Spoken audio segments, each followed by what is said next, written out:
Well, thanks everybody. I appreciate the warm round of applause this morning on a cold day outside. And I am Dave Phil. I'm the Commandant here at the United States Army War College, and I certainly want to take a moment to welcome you to Carlisle and to the Army Heritage and Education Center and to our second annual Strategic Leader Development Forum.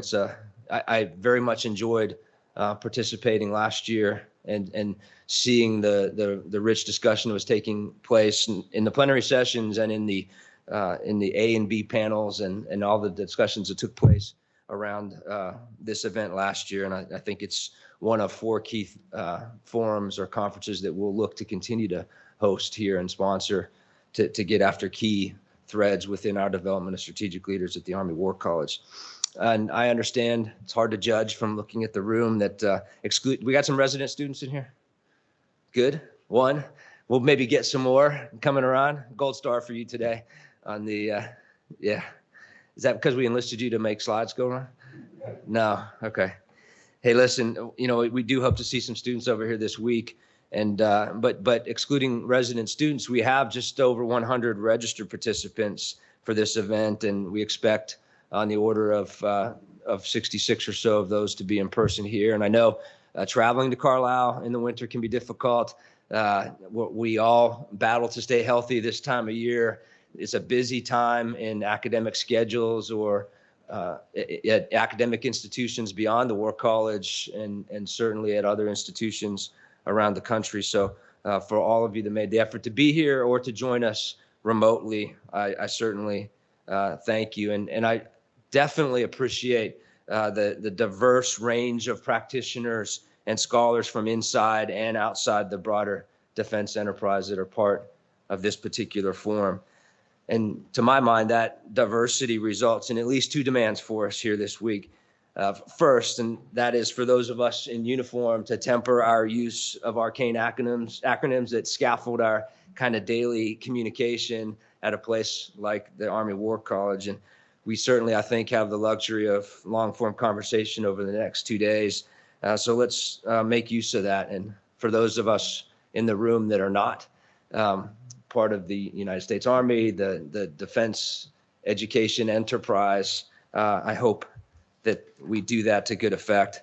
And the second demand is that we take some time to talk about the Army War College and this forum and how they're situated within that broader defense enterprise. And I'm happy to take just a minute or two here this morning to do that. So PME, I'm already breaking the first rule. It's difficult to overcome that. Professional military education, PME stands for Professional Military Education. It describes the service-related training and education that Department of Defense service members and civilians undergo from the moment they join a service and across the arc of their professional careers. And a main purpose of the United States Army War College and the other war colleges, for that matter, across the country is to instruct the most senior students in all of professional military education, students who've achieved success at lower levels of organizational leadership and are merging into the strategic domain, with direct leadership becoming perhaps less practical or more impractical, and simple causal relationships less frequent. And for most, this is the last formal step in their education in that professional military education process.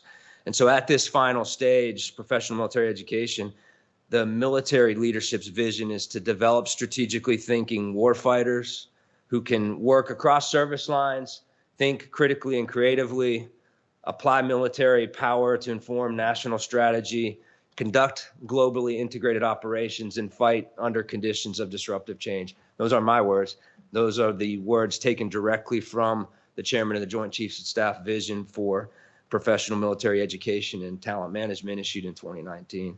And so that's a tall order, and that brings focus to our activities here and situates strategic leadership at the absolute center of our instruction at Carlisle Barracks. And so that said, the Army War College, as I indicated, is just but one of many organizations bound by this vision, and we understand that there's much to be learned about the science and practice of strategic leadership from our colleagues across the war colleges, renowned scholars from civilian institutions of higher education, and experienced practitioners. And that brings us here today to this event. As I said earlier, this forum began last year, and it began as an initiative of our Department of Command Leadership and Management with two goals. First was to bring forum to a community of practice of those dedicated to developing strategic leaders in national security, such as faculty at the war colleges. And then two, sharing best practices for curriculum development. And those goals endure, and I'm confident that over the next 2 days, we'll have the next 2 days full of speeches, presentations, workshops, and as I said, countless conversations and opportunities for spontaneous collaboration here at something like this that will push us closer to achieving those goals and that vision. And so, again, I thank each of you very much for being here. I certainly want to thank the members of our college, particularly in the School of Strategic Land Power and the Department of Command Leadership and Management, that put the heavy effort into making this event possible today. And I know a success as we work throughout the week. And I appreciate that effort. And I think we should give them a round of applause, whether you're here in person or virtually. And I see quite a few of them in the room. And I'm going to hand the mic over here to one of them, a good colleague, Dr. Craig Bullis, our chair for the Department of Command Leadership and Management here at the United States Army War College. Craig.